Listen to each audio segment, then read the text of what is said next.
Dr. Fred Hatfield is an impressive guy. He's a powerlifting champion, author, millionaire businessman with a beautiful wife. But he'll tell you his greatest accomplishment is killing his cancer, just in the nick of time. The doctors gave me 3 months to live because of widespread metastatic cancer in my skeletal structure. 3 months. 3 different doctors told me that same thing. It's a horrible, horrible feeling to have someone tell you that the person that you love only has 3 months to live and you're not going to be with him anymore. While Fred was preparing to die, he heard about an anti-cancer diet, also known as metabolic therapy. With nothing to lose, he gave it a try and was shocked when it actually worked. And the cancer was gone, completely. To this day, there's no trace of it, and it's been over a year. Although it wasn't easy, Fred stopped eating carbohydrates because carbohydrates turn into glucose inside your body. Cancer cells love glucose and need it so badly that if you stop giving it to them, they die. And it just absolutely amazes me that medical science is just now finding this out. Fred's recovery was not a surprise to Dr. Dominic D'Agostino. His team of scientists at the University of South Florida study metabolic therapy. When they removed carbohydrates from the diets of lab mice, the mice survived highly aggressive metastatic cancer, even better than when they were treated with chemotherapy. We have dramatically increased survival with metabolic therapy. So we think it's important to get this information out. And it's not just lab mice. He's also seen similar success in people, lots of them.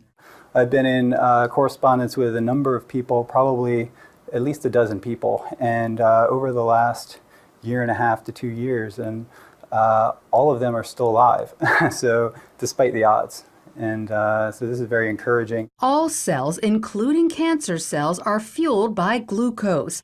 But if you deprive them of glucose, they switch to the alternate fuel ketone bodies, all except cancer cells. A defect prevents them from making the switch to using ketone bodies as fuel, and therefore cancer cells can only survive on glucose. All other cells can use either glucose or ketone bodies. Your normal cells have the metabolic flexibility to adapt from using glucose to using ketone bodies. But cancer cells lack this metabolic flexibility, so we can exploit that. People like Fred, who deprive their cells of glucose and fuel them with ketone bodies instead, eat what's known as a ketogenic diet. It consists of almost 0 carbohydrates, but lots of natural protein and fat.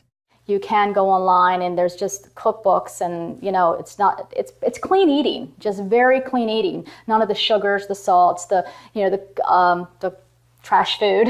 Natural proteins are ones in their original form, but processed meats like cold cuts and hot dogs are off limits because often carbohydrates have been added to them.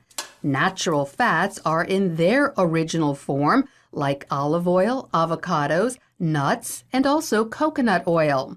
But stay away from trans fats such as shortening or margarine, which are man-made. Some people are afraid to try the ketogenic diet because they think all this fat is bad for their heart. But more doctors are now saying natural fat is actually good for you, even natural saturated fat like coconut oil and butter. Doctors like cardiologist Stephen Sinatra.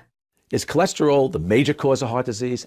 Absolutely not. In his book, The Great Cholesterol Myth, he says the real cause of heart disease is inflammation, which comes from eating too many carbohydrates. We need to coach our patients and empower them about the dangers of sugar. Unfortunately, they're not hearing that. They're hearing the converse, the dangers of fat. Fat is healthy for you, as long as you avoid trans fats. So by cutting back on carbohydrates and eating natural fats and proteins, you could improve your heart health and even wipe out cancer. Lori Johnson, CBN News.